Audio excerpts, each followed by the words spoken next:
अस्सलाम वालेकुम। गोश्त महफूज करने का सही तरीका।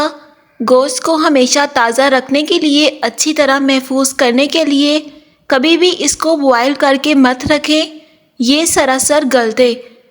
3 तरीक़ों से आज की इस वीडियो में आपको गोश्त महफूज करने का सही तरीका बताएंगे। इस तरीके से आप गोश्त को महफूज कर सकती हैं। ना तो ये ख़राब होगा और ना ही गोश्त में से स्मेल आएगी, और ये बिल्कुल हाइजीनिक रहेगा। जब भी आप निकालेंगे तो वो फ्रेश होगा। इस तरीके से आप गोश्त को 10 महीने तक महफूज कर सकते हैं, चाहे गोश्त छोटे का हो या बड़े का। आप इस तरीके का इस्तेमाल करते हुए महफूज कर सकते हैं। तो सबसे पहले आपने क्या करना है, गोश्त लेने के बाद आपने खुले पानी में गोश्त को अच्छी तरह धोना है। इसके बाद आपने सफ़ेद सिरका लेना है। थाल में या फिर बड़े बर्तन में गोश्त को धो रहे हों तो इसमें पानी भर के सफ़ेद सिरका डाल दें, सिर्फ 2 मिनट के लिए। सिरके वाले पानी में गोश्त को भिगोकर रख देना है और इसके बाद इसको दोबारा से वॉश कर लेना है।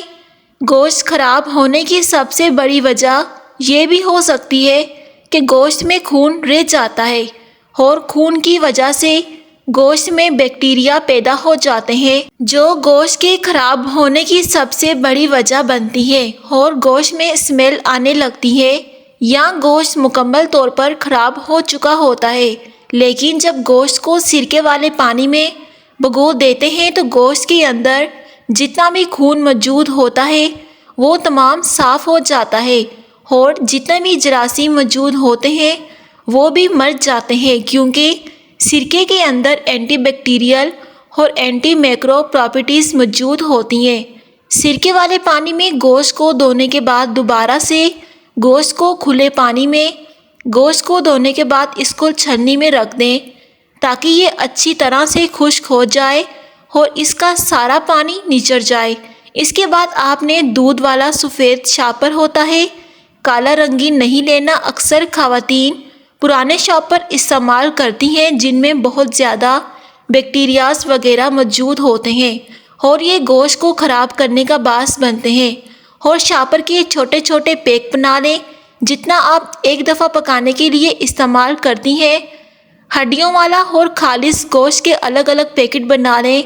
गोश्त शापर में डालने के बाद हल्के हाथों से गोश्त को दबा देना है ताकि हवा निकल जाए। इस तरीके पर अमल करने से आप 6 महीने तक इस गोश्त को फ्रीज़ कर सकते हैं, या महीने तक। इस तरह गोश्त को आसानी से फ्रीज़ किया जा सकता है। गोश्त देर तक बिल्कुल ठीक रहेगा। इस्लामी और साइंसी बात यह है कि अक्सर लोग 8-10 महीने तक ईद का गोश्त महफूज करके खा रहे होते हैं, जो कि बिल्कुल गलत है। कुर्बानी हम अल्लाह ताला की रज़ा के लिए करते हैं। अल्लाह का हुक्म है कि आप मुहर्रम का महीना आने से पहले गोश्त इस्तेमाल कर सकते हैं। इसके बाद ईद का गोश्त इस्तेमाल नहीं कर सकते। अल्लाह ताला इस चीज़ को आपके लिए हराम बना देता है। तो कोशिश कीजिए, मुहर्रम जब तक शुरू नहीं तब तक आप गोश्त को महफूज करके खा सकते हैं। इस तरीके को अपना कर ना ही गोश्त ख़राब होगा और ना ही इसमें बदबू पैदा होगी। खून के धब्बे कैसे दूर करें? कपड़ों पर फिर दस्तरख्वां पर कुर्बानी का खून लग जाए तो बुरा लगता है। आप फ्रिज से बिल्कुल ठंडा पानी निकालिए और इस पानी में दाग वाले हिस्से को 2 घंटे के लिए भिगो दें, फिर इसे निकाल कर धोएं। अगर फिर भी साफ़ ना हो तो दोबारा ठंडा पानी लेकर भिगो दें और फिर किसी अच्छे वॉशिंग पाउडर से धो लें। इससे दाग धब्बा आसानी से साफ़ हो जाएगा। गर्म पानी में बिल्कुल ना डोलें, सिर्फ ठंडे पानी से धोएं। गोश्त की शापरों पर नाम लिखकर रख लें ताकि फ्रिज से निकालकर पकाने में आसानी हो, वरना तो आधा घंटा यही देखने में लग जाता है ये बड़ा है या छोटा। फ्रीज़र में गोश्त कैसे रखें? अक्सर देखने में आया है कि बड़ी ईद पर हमारे यहाँ ख़वातीन 3 किलो गोश्त तक के पैकेट बनाकर फ्रीज़ करती हैं।